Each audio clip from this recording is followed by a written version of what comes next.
Every year, Americans waste over $20 billion on cars they end up regretting. That's not a typo.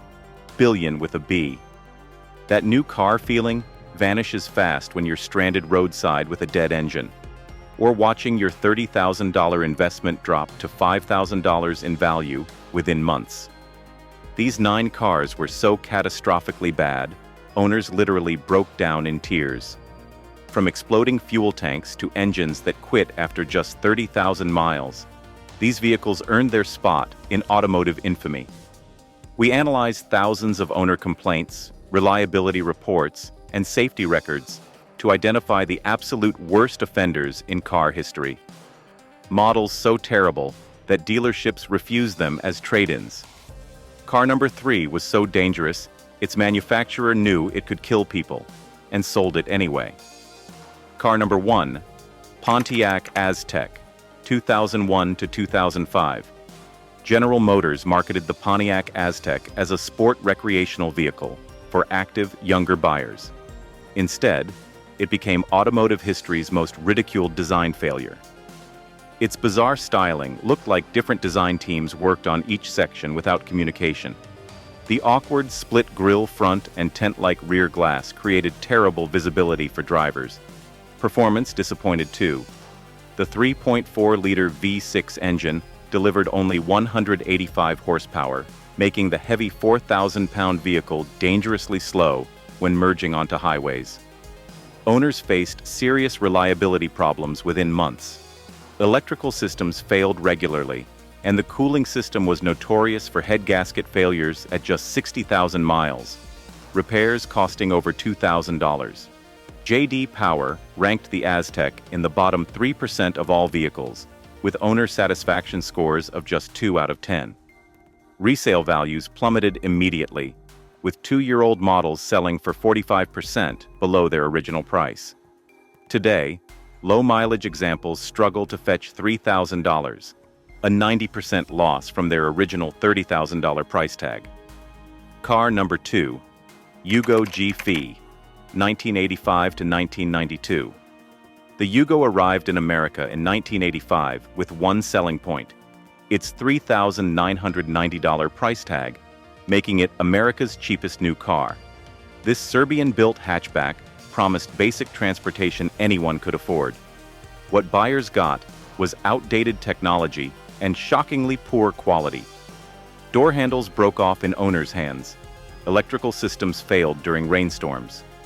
Plastic interior parts cracked within months. Its tiny 1.1-liter engine produced just 55 horsepower, taking 14 seconds to reach 60 miles per hour, if it started at all. Owners reported carburetors needing weekly adjustments and engines that wouldn't start in cold weather. Safety was even worse. The lightweight body offered minimal crash protection, later earning the lowest possible crash test ratings. The flimsy structure provided almost no protection to occupants. Consumer Reports gave it their lowest rating ever, declaring it unacceptable and noting the lowest customer satisfaction index we've ever recorded. Repair shops often refused to work on Yugos due to parts issues and poor design. By its 1992 end, Yugo America had filed for bankruptcy, with many of its 141,651 sold cars already in junkyards. Car number 3, Ford Pinto, 1971 to 1980. The Ford Pinto launched in 1971 as Ford's answer to Japanese imports. Priced at just $1,850, it initially sold well with over 328,000 units in its first year. Its deadly design flaw soon became apparent. The fuel tank sat between the rear bumper and axle with minimal protection. Even in low-speed collisions, the tank could rupture and ignite, causing catastrophic fires. Most shocking was Ford's internal memo that surfaced during litigation. Engineers identified the problem early, but executives calculated that paying settlements to burn victims would cost less than the $11 per car fix. After a crash killed 3 teenage girls in 1978, Ford finally recalled 1.5 million vehicles. NHTSA attributed at least 27 deaths to Pinto fires, though advocacy groups claimed over 500. The disaster cost Ford millions in settlements and permanently damaged its reputation. The case is now taught in business ethics courses as the textbook example of corporate negligence. Car number 4. Chevrolet SSR, 2003 to 2006. The Chevrolet SSR combined a pickup truck bed with a retractable hardtop convertible and styling from 1940s Chevy trucks. This identity crisis on wheels carried a premium price tag of $42,000. Despite the flashy looks and high cost, performance disappointed severely. First-year models came with a 300-horsepower V8 that struggled with the SSR's massive 4,700-pound weight. Car and driver measured a sluggish 7.0 second 0 to 60 time, beaten by economy cars costing a third as much. Practical problems plagued owners. The convertible top mechanism frequently broke. The tiny truck bed proved useless for hauling. Interior quality didn't match the premium price. Sales flopped immediately. GM projected 13,000 units annually, but sold just 9,648 the first year, with numbers dropping each year after. By 2006, dealers offered discounts of $15,000 before GM ended production. The SSR lost nearly 70% of its value in just 3 years, with J.D. Power reporting owner satisfaction in the bottom quartile of all vehicles. Car number 5. Reliant Robin, 1973 to 2002. The Reliant Robin wasn't just a bad car, it was a dangerous one.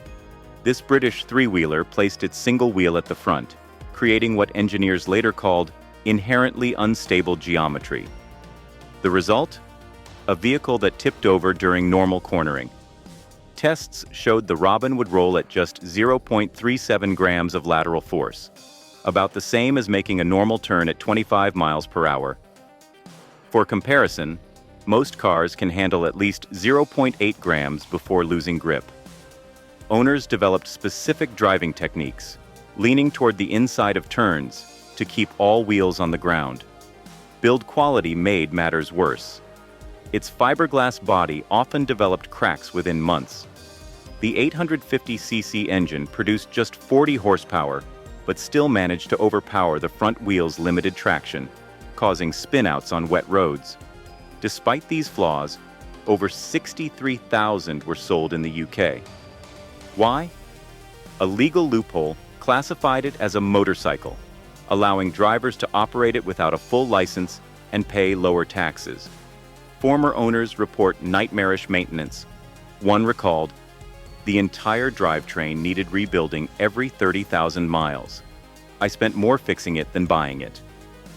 The Robin became such a cultural punchline that even after production ended, it remained a symbol of automotive failure, famously featured on Top Gear, repeatedly rolling over during testing.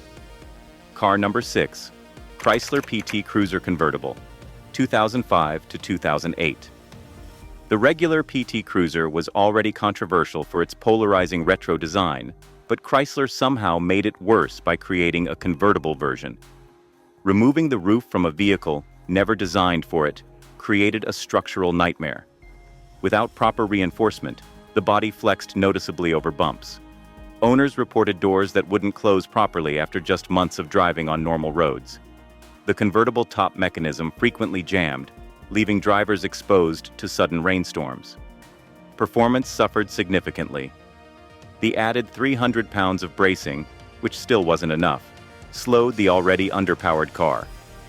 Consumer reports measured a glacial 11.7 second 0 to 60 time, dangerous when merging onto highways. Reliability proved abysmal. J.D. Power ranked it in the bottom 10% of all vehicles, with particular problems in the electrical system, power equipment, and transmission. The average owner faced $600 plus in repairs annually after the warranty expired. Resale values collapsed faster than almost any other modern vehicle. 3-year-old models sold for just 30% of their original $28,000 price. By 2008, dealers couldn't move them even with $8,000 discounts. and Chrysler mercifully ended production after just 3 years. Former owners express universal regret. In a TrueCar survey, 79% of PT Cruiser convertible owners said they would never buy another Chrysler product again. Car number 7. Suzuki Samurai, 1985 to 1995. The Suzuki Samurai arrived in 1985 as an affordable off-roader at just $6,200. Its lightweight design made it capable on trails, with over 81,000 units sold in its first 2 years. Then came the Consumer Reports bombshell. During testing in 1988, their Samurai tipped onto 2 wheels at relatively low speeds. They publicly warned, "The Samurai is not acceptable. It readily rolls over in turns." NHTSA data confirmed the Samurai had a rollover rate 3.2 times higher than other SUVs. Even minor evasive maneuvers could flip the vehicle on normal roads. Suzuki sued Consumer Reports for $60 million, but lost after 8 years of legal battles. Sales plummeted 70% the year following the report. Other problems plagued owners too. The weak 1.3-liter engine struggled on highways. Frames often rusted to the point of structural failure. The primitive 4-wheel drive system proved unreliable, with transfer cases failing at just 60,000 miles. By its 1995 U.S. market exit, the Samurai had become synonymous with unsafe design, permanently damaging Suzuki's American reputation. Car number 8. Jaguar X-Type, 2001 to 2009. The Jaguar X-Type tried to be an affordable luxury car at $29,950. Ford, Jaguar's owner, built it on a modified Ford Mondeo platform, essentially dressing up a family sedan in Jaguar clothing. Buyers quickly saw through the disguise. Despite wood trim and leather seats, road noise, handling, and ride quality revealed its humble origins. Reliability was disastrous. J.D. Power ranked the X-Type among the least reliable luxury cars every year it was produced. Electrical problems were so common that dealerships couldn't keep starter motors in stock. The V6 engine regularly developed cooling system failures. Maintenance costs shocked owners. Simple repairs often cost triple what they would for comparable Ford components. One owner noted, "I paid $1,700 for what was essentially a Ford alternator." 4-year-old models sold for just 28% of their original price, among the worst depreciation rates ever recorded for a luxury vehicle. Jaguar projected 100,000 units annually, but never reached even half that figure. The X-Type is now considered the car that nearly destroyed Jaguar's brand prestige. Car number 9. Fiat 500L, 2014 to 2020. Proving that modern manufacturers still create absolute disasters, the Fiat 500L stands as one of the worst cars of recent years. This awkward, bulbous attempt to expand the charming 500 lineup went horribly wrong. Consumer Reports ranked it dead last in reliability among all new cars for 3 consecutive years. Their testing found major issues within the first 3,000 miles, something almost unheard of in modern vehicles. The 9-speed automatic transmission became notorious for rough shifting, complete failures, and replacement needs before 60,000 miles. Electrical gremlins plagued nearly every system, from infotainment to power windows and even safety features. Owner satisfaction surveys revealed the truth. 67% of buyers regretted their purchase, the highest regret rate of any car sold in America, according to TrueCar data. One owner summed it up. "It spent more time in the shop than in my driveway." Depreciation tells the final story. 3-year-old models lost 72% of their value, meaning a $25,000 investment became worth just $7,000. Many owners found themselves trapped in loans worth far more than their problematic vehicles. Fiat gradually discontinued the 500L in most markets by 2020, but its reputation for unreliability contributed to Fiat's complete withdrawal from the American market in 2023. What made these cars so terrible? rushed design, cost-cutting, and ignoring safety for profits. To avoid becoming the next victim, always check reliability ratings, read owner forums, and research resale values before buying. What's the worst car you've ever owned? Drop your story in the comments. Liked this automotive history lesson? Subscribe for our upcoming video on cars so good they made owners weep with joy, and hit that like button to save others from these mechanical nightmares. Thanks for watching.